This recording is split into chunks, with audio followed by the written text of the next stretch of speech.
أعوذ بالله من الشيطان الرجيم. بسم الله الرحمن الرحيم.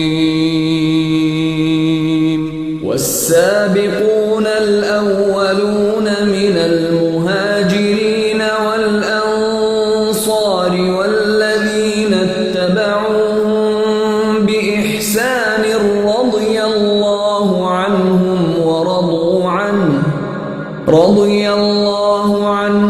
ورضوا عنه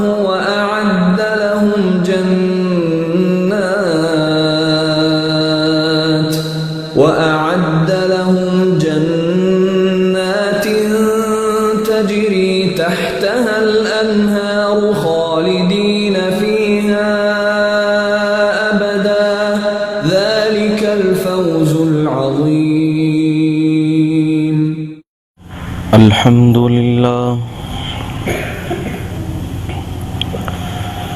الحمد لله وكفى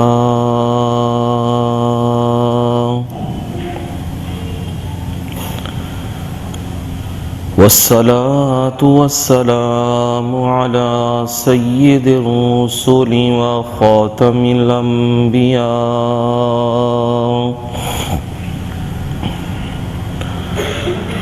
وعلى آله وأصحابه الأتقياء،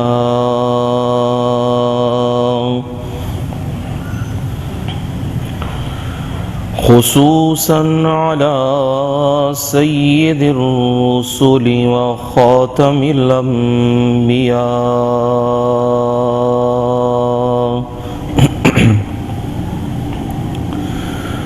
أما بعد، فأعوذ بالله من الشيطان الرجيم.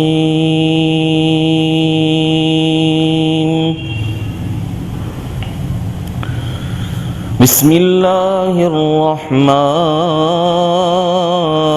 الرحيم.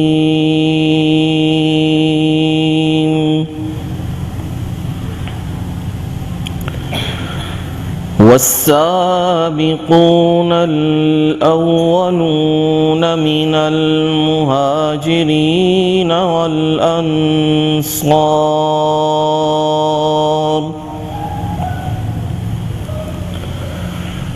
والذين اتبعوهم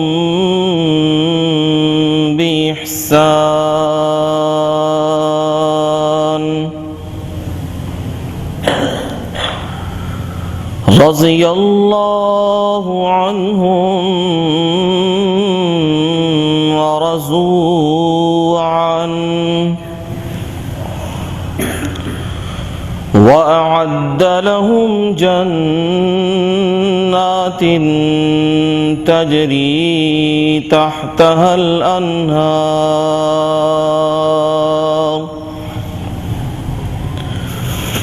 خالدين فيها أبدا ذلك الفوز العظيم.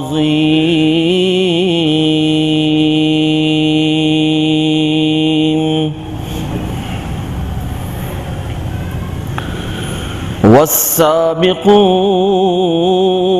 الأولون،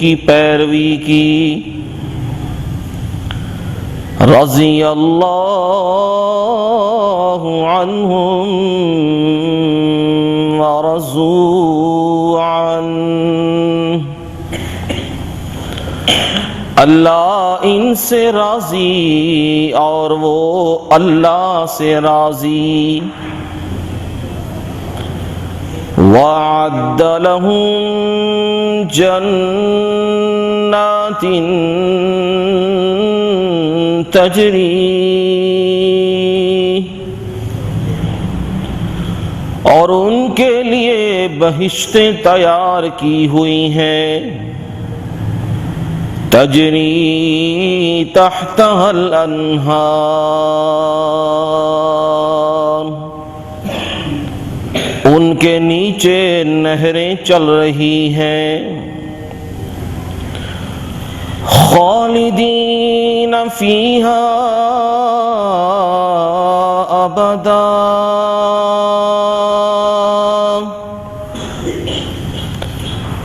اس میں وہ ہمیشہ ہمیشہ رہیں گے، ذالک الفوز العظیم،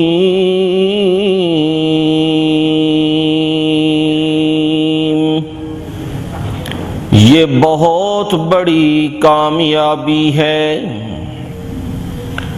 سبحان ربک رب العزت عما یصفون،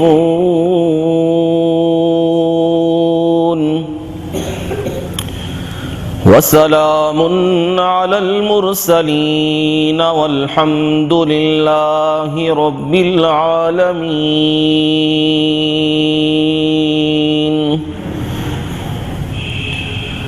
قال النبی صلی اللہ علیہ وسلم اصحابی کالنجوم بِأَيِّهِمْ اقْتَدَيْتُمْ اهْتَدَيْتُمْ، میرے صحابہ ستاروں کی مانند ہیں، ان میں سے جس کی بھی اقتداء کرو گے ہدایت پا جاؤ گے۔ اللہم صلی علی محمد وعلی آل محمد، کما صلیت علی ابراہیم وعلی آل ابراہیم انک حمید مجید۔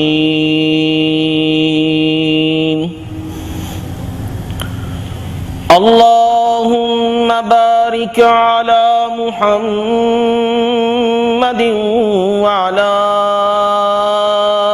آل محمد،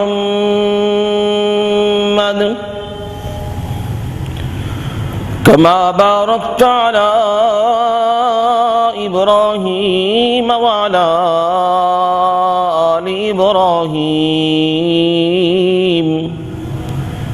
انک حمید مجید۔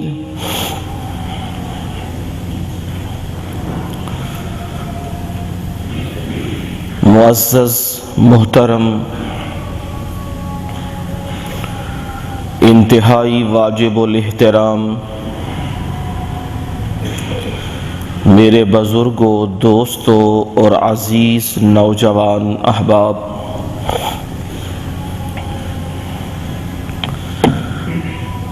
قرآن مجید فرقان حمید سے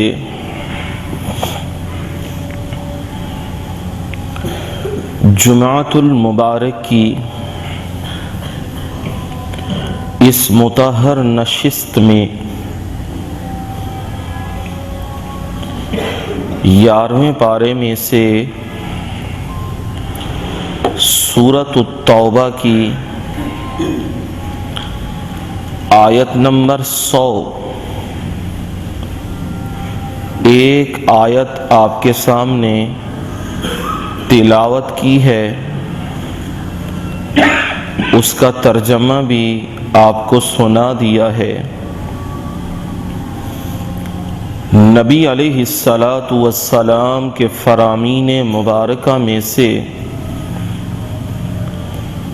ایک فرمان وہ بھی آپ کی خدمت میں عرض کر دیا ہے۔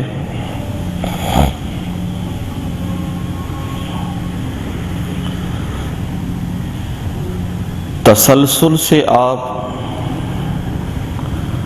مختلف مضامین پر جمعے سنتے آ رہے تھے۔ طبیعت کی ناسازی کی وجہ سے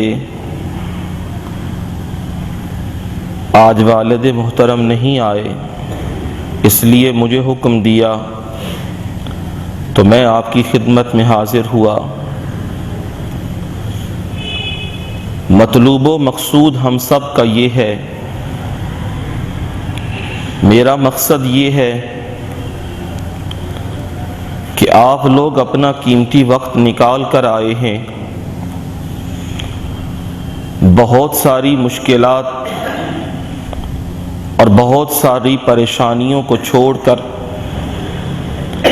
محض سفر کر کے اس لیے آئے ہیں ہمیں کوئی قرآن کی بات مل جائے، نبی صلی اللہ علیہ وسلم کا فرمان مل جائے، ہم سن کر اس پیغام کو آگے بھی پہنچائیں اور اپنی اصلاح بھی کریں۔ معاشرہ تبھی درست ہو سکتا ہے جب آپ قرآن و حدیث کی بات سنیں تو اس بات کو سن کر وہیں ختم نہ کر دیں، بلکہ گھر جائیں تو گھر میں اپنے بہن بھائی بہو بیٹیاں ان کے ساتھ کھانے پہ بیٹھیں تو جو آپ نے باتیں سنی ہیں وہ باتیں ان کو سنائیں اور ان کو بھی کہیں آپ بھی جہاں اپنے دوستوں کے میں بیٹھیں گے، رشتہ داروں میں بیٹھیں گے، یہی بات اللہ کے قرآن کی بات اور نبی کا فرمان آگے سنائیے۔ جب یہ سلسلہ جاری ہوگا اب امید کی جا سکتی ہے کہ لوگ سن کر اپنی اصلاح کر سکیں گے، پیغام پہنچے گا تو لوگ اپنے آپ کو دیکھیں گے ہم کس طرف جا رہے ہیں اور قرآن ہمیں کیا کہہ رہا ہے، ہم کس طرف جا رہے ہیں، نبی کا فرمان ہمیں کیا کہہ رہا ہے، تو امید اصلاح کی جا سکتی ہے۔ لیکن اگر آپ اسی بات پہ رہیں گے کہ قرآن سنانا یا حدیث سنانا وہ عالم کا ہی کام ہے، ہم نے سن کر بس چلے جانا ہے، پھر اگلے جمعے زندگی رہی تو ملاقات ہوگی، تو پھر یہ یوں ہی ہے جیسے پانی ہے اور پانی ایک برتن میں پڑا ہے، تو آپ کو تو معلوم ہے ایک برتن میں پانی پڑا رہے تو چند دن بعد پھر اس میں سے بدبو آنی شروع ہو جاتی ہے، اگر وہ پانی چلتا رہے تو پھر لوگ بھی اس سے فائدہ اٹھاتے ہیں اور پانی بھی بالکل صاف ستھرا رہتا ہے۔ اگر آپ یہ بات سنیں گے اور پھر آگے سنائیں گے تو پھر آپ کی نیکی آگے پھیل رہی ہے اور لوگ صراط مستقیم پر آ جائیں گے۔ اللہ مجھے بھی آپ سب کو بھی اس پر توفیق عنایت فرمائے۔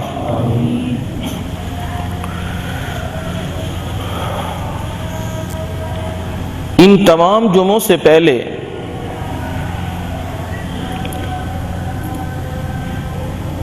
ایک آدمی، ایک صاحب نے ایک بات کی تھی 2-3 مہینے پہلے، تو وہ میرے دماغ میں تو تھی کہ جب موقع ملتا ہے تو پھر بات کروں گا، بات سمجھاؤں گا۔ بات وہ پوچھنا چاہتے تھے کہ صحابہ اکرام رضوان اللہ تعالی علیہم اجمعین ان کی آپس میں کچھ جنگیں ہوئی ہیں، ان کی آپس میں لڑائیاں ہوئی ہیں، جیسے جنگ جمل ہے۔ ام المومنین حضرت عائشہ صدیقہ طیبہ طاہرہ ان کے درمیان اور حضرت علی رضی اللہ تعالی عنہ کے درمیان۔ جنگ صفین حضرت امیر معاویہ رضی اللہ تعالی عنہ اور حضرت علی رضی اللہ تعالی عنہ ان کے درمیان ہوئی ہیں۔ اس میں حقیقت کیا ہے؟ تو اس کے متعلق قرآن و حدیث کی روشنی میں آپ کو یہ بتلانا مقصود ہے کہ صحابہ کون لوگ ہیں، ان کا مقام اور رتبہ کیا ہے، اور وہ ان کی نسبت کہاں ملتی ہے۔ یہ چند باتیں آپ کو سمجھانی ہیں، پھر اگلی باتیں آپ کو خود بخود سمجھ آ جائیں گی۔ سب سے زیادہ ضروری بات جو آپ پلے باندھ لیں اور جب بھی اس قسم کی گفتگو ہو تو اس بات کو ہمیشہ یاد رکھیے گا۔ بات یہ ہے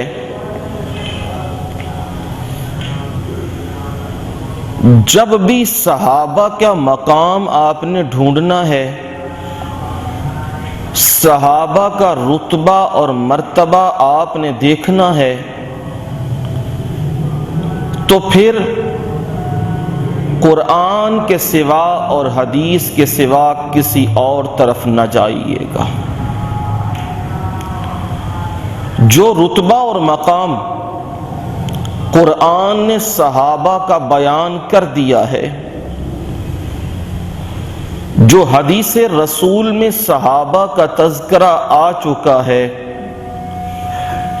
اب اس کے بعد اگر آپ تاریخ کی طرف دوڑیں گے تو یاد رکھیے یہ تاریخ کثرت سے ان لوگوں نے لکھی ہے جو دین کے باغی ہیں، جو نہ رسول اللہ کی نبوت کو مانتے ہیں اور نہ اس قرآن کو مانتے ہیں اور نہ اصحاب رسول کو مانتے ہیں۔ ان لوگوں میں اکثر افراد وہ ہیں جنہوں نے تاریخ لکھی ہے، اور وہ تاریخ اسی طرح لکھی جاتی ہے، ایک نے بات سنی ہے دوسرے سے، دوسرے نے سنی ہے تیسرے سے، تیسرے نے سنی ہے چوتھے سے، اور اس طرح اس نے اس بات کو ذکر کر دیا ہے۔ لیکن جو بات قرآن کی ہے اس میں کوئی شک و شبہ نہیں ہے، وہ رب کا کلام ہے اور بڑی حفاظتوں والا ہے، اس میں کوئی آدمی اپنی طرف سے دخل اندازی نہیں کر سکتا۔ جو حدیث رسول ہے، جب روایت سامنے آتی ہے، اس روایت کو بیان کرنے والے راوی ان کی حقیقت کو دیکھا جاتا ہے، یہ کون لوگ ہیں، اور اسماء الرجال وہ لوگ جو اس فن پر عبور رکھتے ہیں، پرکھتے ہیں راویوں کو، کون نمازی تھا کون نمازی نہیں تھا، کون جھوٹ بولتا تھا کون جھوٹ نہیں بولتا تھا، کس کا حدیث پر عمل تھا اور کس کا عمل نہیں تھا۔ اتنی بات بھی برداشت نہیں کرتے۔ امام بخاری کا وہ مشہور واقعہ، ایک حدیث کے سلسلے میں ایک راوی کے متعلق معلوم ہوا فلانے علاقے میں رہتا ہے، تو اس کے لیے سفر کیا تاکہ اس سے ملاقات ہو، میں خود روایت اس سے سنوں۔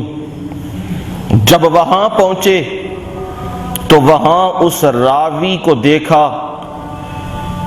گھوڑا اس کا ہے اور وہ اپنے کپڑے کے اگلے حصے کو اس طرح اس کے سامنے کر رہا ہے تاکہ گھوڑا یہ سمجھے اس کی جھولی کے اندر خوراک ہے اور وہ قریب ہو جائے تو اسے پکڑ لیا جائے، بھاگے نہ۔ امام بخاری رحمہ اللہ نے یہ منظر جب دیکھا انہی قدموں پہ واپس آ گئے۔ لوگوں نے پوچھا ملاقات ہوئی؟ کہا ہاں ملاقات تو ہوئی ہے۔ روایت سنی؟ کہا نہیں، ضرورت نہیں پڑی۔ کیوں ضرورت نہیں پڑی؟ کہا اس لیے جو بندہ جانور سے دھوکہ کر رہا ہے وہ کیا نبی سے دھوکہ نہیں کر سکتا؟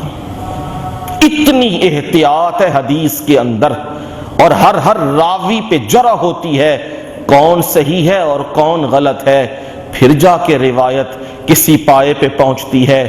اس لیے جب بھی صحابہ کی حیثیت اور مقام آپ نے ڈھونڈنا ہے تو اس وقت قرآن اور حدیث کا مطالعہ کیجئے، اور اگر جس کے دل میں بیماری ہے، کو گڑبڑ ہے، وہ قرآن حدیث کی طرف نہیں آئے گا، وہ دوڑے گا تاریخ کی طرف۔ فلانی تاریخ کی کتاب میں یہ کہا گیا ہے، فلانے صحابی نے یہ کیا تھا، فلانے صحابی نے یہ کیا تھا، فلانے نے یہ کیا تھا۔ اس کو میں یوں سمجھا دوں تو آپ یوں سمجھ لیں، دو قسم کی مکھیاں ہوتی ہیں، ایک ہوتی ہے شہد کی مکھی اور ایک ہوتی ہے گندی مکھی جو عام گندی غلاظتوں کی جگہ پر بیٹھتی ہے۔ جو گندی مکھی ہے جہاں بھی گند دیکھے گی اس جگہ پہ بیٹھ جائے گی، جو شہد کی مکھی ہے وہ پھولوں پہ بیٹھے گی، وہ پھلوں پہ بیٹھے گی، وہ اپنا رس اس سے لے گی، یعنی وہ صاف جگہوں پہ بیٹھے گی۔ جو صحابہ کا مقام ڈھونڈنا چاہتا ہے وہ شہد کی مکھی بنے، گندی مکھی نہ بنے۔ شہد کی مکھی بنو گے، صحابہ کا مقام ڈھونڈنا چاہتے ہو تو شہد کی مکھی تو پھلوں اور پھولوں پہ بیٹھتی ہے، اور یہ آدمی بھی قرآن اور حدیث پر آئے گا، اس میں دیکھے گا صحابہ کا مقام۔ اور اگر گندی بری مکھی بنا تو پھر یہ گند پہ جائے گا، وہ کبھی تاریخ کی طرف جائے گا، کسی اور حکایتوں کی طرف جائے گا، کسی اور باتوں کی طرف جائے گا، تو ذہن منتشر ہو جائے گا، گمراہ ہو جائے گا۔ اب صحابہ ہیں کون؟ عبداللہ ابن مسعود رضی اللہ تعالی عنہ فرماتے ہیں اللہ تعالی نے ان اللہ نظر فی قلوب العباد، اللہ نے نظر ڈالی ہے بندوں کے دلوں میں، جھانکا ہے، دیکھا ہے اللہ نے بندوں کے دلوں کو۔ ان دلوں میں اللہ نے فوجد قلب محمد صلی اللہ علیہ وسلم، ان دلوں میں سب سے بہترین دل اللہ نے محمد الرسول اللہ صلی اللہ علیہ وسلم کا پایا ہے۔ تو پھر کیا کیا؟ فاصطفاہ، ساری مخلوق میں نبی صلی اللہ علیہ وسلم کو چن لیا ہے، اور بعثہ رسالہ، اور رسالت سے آپ کو نواز دیا ہے، نبوت آپ کو دے دی ہے۔ ثم نظر فی قلوب العباد، پھر اللہ نے نظر ڈالی لوگوں کے دلوں پر، بعد قلوب محمد، بعد قلب محمد، نبی صلی اللہ علیہ وسلم کے دل کے بعد پھر اللہ نے چنا قلوب اصحاب محمد صلی اللہ علیہ وسلم، اللہ نے محمد صلی اللہ علیہ وسلم کے اصحاب کے دلوں کو چن لیا ہے، اللہ نے ان کو پسند کر لیا ہے، اور فجعلہم وزراء نبی، اللہ نے ان سب کو نبی کا نائب بنا دیا ہے، نبی کا ساتھی دوست بنا دیا ہے۔ یہ چناؤ ہو رہا ہے۔ سمجھ کیا آئی ہے حدیث سے کہ چننے والی ہستی کون سی ہے؟ اللہ کی۔ چنا کس کو ہے؟ ساری مخلوق میں سے دلوں پہ نظر ڈالی ہے، بہترین دل کس کا ہے؟ تو سب سے زیادہ بہترین دل جس کو اللہ نے چنا ہے وہ ہے محمد صلی اللہ علیہ وسلم کا دل۔ ان کے بعد اللہ نے جو نظر ڈالی تو لوگوں کے ساری مخلوق کے دلوں میں سے سب سے بہترین دل کن کے چنے ہیں؟ اصحاب رسول کے، محمد صلی اللہ علیہ وسلم کے یاروں کے، دوستوں کے، ساتھیوں کے، ان کے دلوں کو اللہ نے چنا ہے۔ یعنی چناؤ بڑا بہترین ہے، اللہ نے چنا ہے، اور بہترین لوگ اللہ نے چنے ہیں۔ صحابی دوست کو کہتے ہیں، ساتھی کو کہتے ہیں، اور تعریف اس کی یوں ہے، ہم وہ لوگ ادرکو جنہوں نے پا لیا نبی صلی اللہ علیہ وسلم کی مجلس محفل کو بالایمان والاسلام، ایمان اور اسلام کی حالت میں، وماتوا علیہ، اور اسی پر ان کی موت آئی۔ یہ کون ہے؟ صحابی۔ اسے صحابی کہا جاتا ہے، جس نے نبی کی مجلس اور محفل کو ایمان اور اسلام کی حالت میں پا لیا ہو اور اسی پر اس کی موت آئی ہو، اس کو کیا کہتے ہیں؟ صحابی۔ کیوں ادرکو اس لیے کہا؟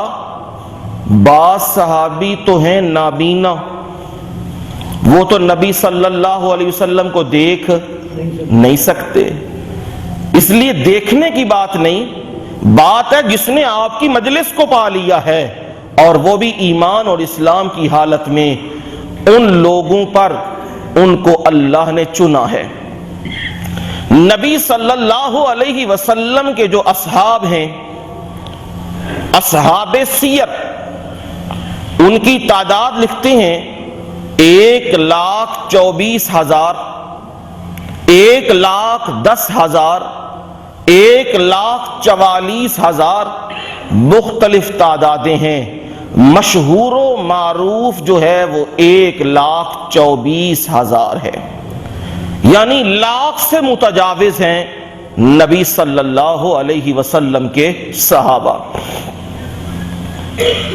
صحابہ وہ ہیں جنہوں نے رسول اللہ صلی اللہ علیہ وسلم سے تربیت پائی ہے۔ آپ کی درسگاہ میں، اس درسگاہ میں جس کے معلم محمد الرسول اللہ صلی اللہ علیہ وسلم ہیں، استاذ محمد الرسول اللہ صلی اللہ علیہ وسلم ہیں، اس درسگاہ میں صحابہ نے تربیت پائی ہے، اور نبی صلی اللہ علیہ وسلم نے خود ان کی تربیت جائے۔ وہ شاگرد جن کو اللہ نے خود چنا ہے نبی صلی اللہ علیہ وسلم پر، استاذ کی حیثیت خود بخود ختم ہونا شروع ہو جاتی ہے۔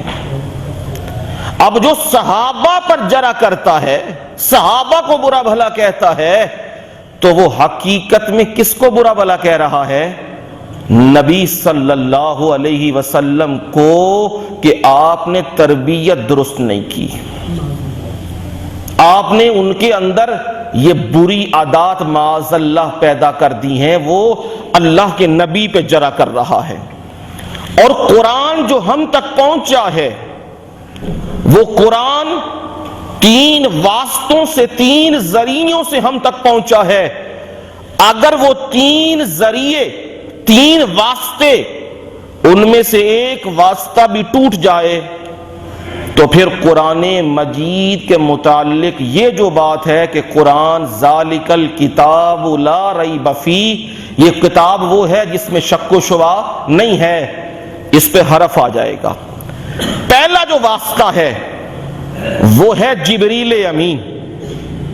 اللہ نے قرآن دیا، وحی دی، سب سے پہلے کس کو؟ جبریل امین کو۔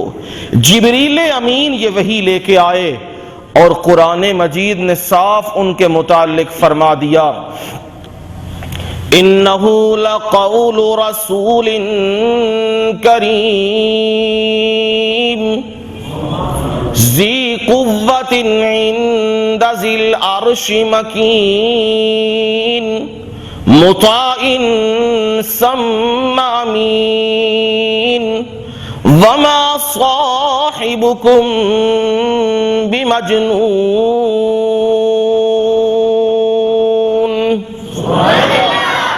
صاف میرے اللہ نے اعلان کر دیا، یہ جو بات ہے، یہ قرآن مجید جو ہم نے وحی کے ذریعے یہ تفویض کیا، یہ سونپ دیا، کن کو جی؟ جبریل امین کو آپ نے وحی لے کے جانی ہے۔ یہ عزت والے رسول کی بات ہے، یعنی بات تو اللہ کی ہے لیکن اللہ نے پیغام کے لیے چنا کس کو ہے؟ جبریل امین کو چنا ہے۔ فرمایا لقول رسول کریم ذی قوت عند ذی العرش مکین، بڑی طاقت والا ہے، بڑی قوت والا ہے۔ رسول اللہ صلی اللہ علیہ وسلم نے فرمایا، میں نے 2 مرتبہ جبریل امین کو اپنی اصلی حالت میں دیکھا ہے۔ پہلی بار وہ جب مجھ پر وحی آئی، میں غار حرا میں تھا، مجھ پر یہ فرشتہ آیا، انسانی شکل میں آیا اور مجھے آ کے کہنے لگا اقرا۔ میں نے جواب دیا ما انا بقاری، میں پڑھنے والا نہیں، میں جانتا نہیں، کیا کتاب پڑھانا چاہتے ہو، کیا مجھ سے پڑھانا چاہتے ہو؟ جب کہا اقرا بسم ربک الذی خلق خلق الانسان من علق اقرا وربک الاکرم الذی علم بالقلم۔ جب یہ وحی سنائی، جب یہ قرآن پڑھا، اب میں نے بھی پڑھنا شروع کیا، لیکن رسول اللہ صلی اللہ علیہ وسلم وحی کے بعد جبریل امین جب جائے گے، رسول اللہ صلی اللہ علیہ وسلم بھی باہر نکلے ہیں۔ آپ فرماتے ہیں میں نے دیکھا آسمان پر، غار حرا میں باہر میں نے آسمان پہ دیکھا، جہاں تک میری نظر جاتی تھی وہاں پر آسمانوں پر جبریل امین ہی موجود تھے۔ او 600 پر ایک پر وہ ہے، ایک پر کی طاقت اتنی ہے، اگر ایک پر یہ زمین و آسمان میں جنبش دے، ہلائیں، حرکت دے، یہ زمین و آسمان سارا کچھ زیر و زبر ہو جائے، ایک پر کی طاقت اتنی ہے۔ اور وہ جبریل امین میں نے دیکھے، اس لیے رسول اللہ صلی اللہ علیہ وسلم گھر آئے، کیفیت بڑی عجیب ہے، اور آپ کہنے لگے زملونی زملونی، مجھ پر کمبل اڑا دو، چادر اڑا دو، مجھے اپنی جان کا ڈر لگ گیا ہے، خشیت علی نفسی۔ یہ پہلی بار دیکھا، اور دوسری بار جبریل امین کو میں نے دیکھا، جب میں سدرۃ المنتہا پر معراج کی رات پہنچا، سدرۃ المنتہا پر، وہاں میں نے دیکھا دا حد نگاہ جہاں بھی میری نظر پڑتی تھی وہاں جبریل امین آسمان کے اوپر موجود تھے، یعنی اپنی اصلی حالت میں موجود تھے۔ لیکن جب رسول اللہ کے پاس وحی کے لیے آیا کرتے تھے تو صورت اختیار کرتے تھے اکثر طور پر دہیہ قلبی، یہ صحابی ہیں، ان کی شکل اختیار کرتے تھے اکثر طور پر، اس صورت میں رسول اللہ کے پاس آیا کرتے تھے۔ اس لیے میرے اللہ نے فرمایا ذی قوت، کسی بندے کا یہ خیال ہو کہ قرآن مجید جبریل امین آسمانوں سے زمین تک لا رہے ہیں تو راستے میں شیاطین بھی ہیں، بڑی اور طاقتیں بھی موجود ہیں، کوئی نہ کوئی قابو کر کے جبریل امین کو اپنی طرف سے کچھ چیز نہ ڈال دے۔ فرمایا نا ذی قوت، بڑی طاقت والا ہے، عند ذی العرش مکین۔ کسی کا خیال یہ ہو کسی کے ساتھ دوستی کر لے گا، کیونکہ بندے کوشش کرتے ہیں اس بندے سے میں نے کام نکلوانا ہے، پتہ کرو اس کا ٹھکانہ کہاں ہے، اس کا مکان کہاں ہے، اس کی کوٹھی کہاں ہے، پتہ کرو نا۔ پھر اس کے بعد وہ ذریعہ نکالتے ہیں، کوٹھی پہ جاتے ہیں، مکان پہ جاتے ہیں، بارگیننگ ہوتی ہے، اور پھر کامی بندے ہوتے ہیں جو استقامت اختیار کرتے ہیں، اکثر پھسل جاتے ہیں۔ کسی کا خیال ہو جبریل امین پتہ نہیں کہاں رہتے ہیں، کسی سے دوستی کر لی ہو، پھر وہی کے اندر گڑبڑ ہو گئی ہو، فرمایا نا عند ذی العرش مکین، ان کا ٹھکانہ وہ عرش والے کے پاس ہے، اللہ کے پاس ان کا ٹھکانہ ہے، مطاع ثم امین، اور وہ سب فرشتوں کا سردار ہے، جو بات کرتا ہے اس کی بات کو فرشتے مانتے ہیں، وہاں امین۔ کتنی میرے رب نے قیدیں لگائی ہیں اس وحی کے متعلق، امین، بڑی امانت والا ہے، اس کی امانت پہ کوئی شک و شبہ نہیں کیا جا سکتا۔ جس کی امانت کے متعلق رب کہہ دے یہ بڑا امین ہے، یہ وہ ہے امین۔ فرمایا ما صاحبکم بمجنون، آپ کا ساتھی بھی دیوانہ نہیں ہے، یعنی جس کی دوستی ہے وہ جبریل امین سے ہے، محمد الرسول اللہ صلی اللہ علیہ وسلم کی دوستی ہے۔ تو جس کی دوستی ہے جبریل امین کے ساتھ، جبریل امین خود اتنا بڑا، اور جس کی دوستی ہے اس کے ساتھ وہ دیوانہ نہیں ہو سکتا۔ مکے والے کہتے تھے محمد الرسول اللہ صلی اللہ علیہ وسلم دیوانے ہیں، جواب بھی اس کا دے دیا، یعنی معلوم ہوا یہ پہلا واسطہ ہے، پہلا ذریعہ ہے جبریل امین قرآن لانے کا۔ دوسرا واسطہ ہے جو قرآن ہم تک پہنچا ہے، وہ ہے واسطہ محمد الرسول اللہ صلی اللہ علیہ وسلم، وہ ہے دوسرا واسطہ ہے۔ جبریل امین نے وحی آ کے آپ کو سنا دی، آپ نے وحی محفوظ بھی یاد بھی کی، میرے اللہ نے یاد کروا دی، وہ یاد بھی ہے، اور اس وحی کو آگے امت تک بھی پہنچایا ہے، اور یہ بتلا بھی دیا۔ کافر آ کے یہ کہنے لگے محمد صلی اللہ علیہ وسلم روزانہ کی لڑائیاں یہ روزانہ کی مار کٹائیاں، یہ روزانہ کے الزامات، یہ اچھے نہیں ہیں۔ دوستی کر لیتے ہیں۔ ہاں، دوستی کا فارمولہ قرآن نے بیان کیا، جو کافروں نے پیش کیا۔ محمد صلی اللہ علیہ وسلم کے پاس فارمولہ یہ ہے، ایتی بقرآن غیر ھذا او بدل۔ آسان سا فارمولہ، اگر اس کو مان لو ہم میں دوستی ہو سکتی ہے، ہم میں محبت بڑھ سکتی ہے، ہم میں پیار ہو سکتا ہے، جنگیں ختم ہو جائیں گی۔ سب سے پہلی شرط یہ ہے، ایتی بقرآن غیر ھذا، اس قرآن کو چھوڑ دے اور کوئی قرآن لے آ، یہ قرآن ختم، نیا قرآن لے آؤ، دوستی ہو جائے گی ہماری اور تمہاری۔ چلو یہ نہیں کر سکتے، پھر یہ کر لو نا، ہم نرمی کرتے ہیں اور آپ کے ساتھ۔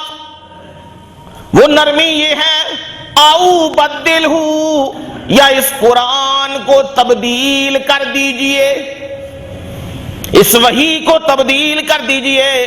تبدیلی کیا مراد ہے؟ نماز والی آیتیں نکالنے کی ضرورت نہیں ہے، وہ رہیں اس کے اندر۔ ہم بھی مانتے ہیں، تم بھی مانتے ہو، ٹھیک ہے۔ روزے والی آیات نہیں نکالنی، زکوٰۃ والی نہیں نکالنی، حج والی نہیں نکالنی، صدقے والی نہیں نکالنی، وہ رہیں قرآن میں۔ ہاں، وہ آیات نکال دو جو آیات ہمارے معبودوں پہ ضرب لگاتی ہیں۔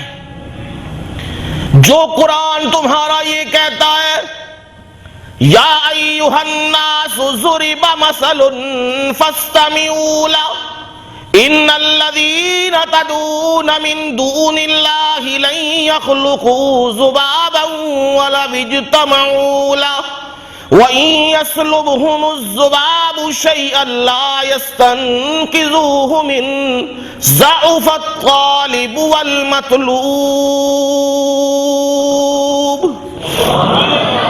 جو قرآن یہ بات کہتا ہے، یہ جو تمہارے معبود ہیں، لن یخلقوا ذبابا، وہ ہرگز مکھی بھی پیدا نہیں کر سکتے۔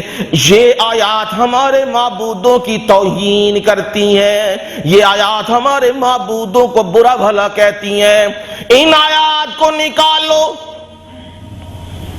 قرآن جو یہ بات کہتا ہے، ضعف الطالب والمطلوب، مانگنے والا بھی کمزور، جس سے مانگ رہا ہے وہ بھی کمزور ہے۔ یہ بات ہمیں اچھی نہیں لگتی، یہ نکالو۔